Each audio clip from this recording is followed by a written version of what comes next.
రాత్రితో Iran నాగరికత అంతం. ఇరాన్కు Trump మరోసారి తీవ్ర హెచ్చరికలు. ఇరాన్లో 47 ఏళ్లుగా ఉన్న అవినీతి అరాచక పాలన అంతం కానుంది. ఇరాన్ను ఇక ఎప్పటికీ పునరుద్ధరించలేరంటూ ట్రూత్ సోషల్లో పోస్ట్.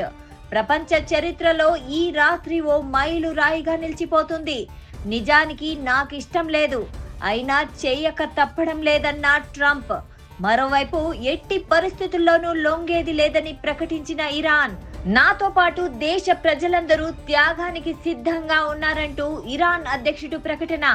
మంగళవారం గడువు ముగియక ముందే దాడులు మొదలుపెట్టిన అమెరికా. ఖర్గ్ ఐలాండ్ తో పాటు 50 లక్షలపై బాంబుల వర్షం. ఖర్గును స్వాధీనం చేసుకోవడానికి మెరైన్ ఆపరేషన్ చేపట్టే యోచనలో అగ్రరాజ్యం.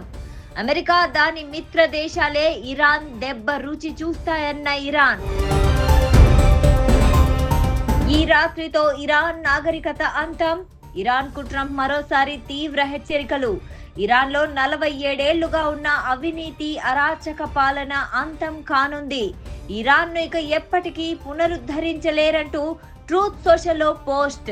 ప్రపంచ చరిత్రలో ఈ రాత్రి ఓ మైలురాయిగా నిలిచిపోతుంది. నిజానికి నాకిష్టం లేదు, అయినా చేయక తప్పడం లేదన్న ట్రంప్. మరోవైపు ఎట్టి పరిస్థితుల్లోనూ లొంగేది లేదని ప్రకటించిన ఇరాన్.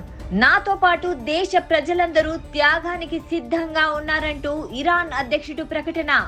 మంగళవారం గడువు ముగియక ముందే దాడులు మొదలుపెట్టిన అమెరికా. ఖర్గ్ ఐలాండ్ తో పాటు 50 లక్షలపై బాంబుల వర్షం. ఖర్గును స్వాధీనం చేసుకోవడానికి మెరైన్ ఆపరేషన్ చేపట్టే యోచనలో అగ్రరాజ్యం. అమెరికా దాని మిత్ర దేశాలే ఇరాన్ దెబ్బ రుచి చూస్తాయన్న ఇరాన్.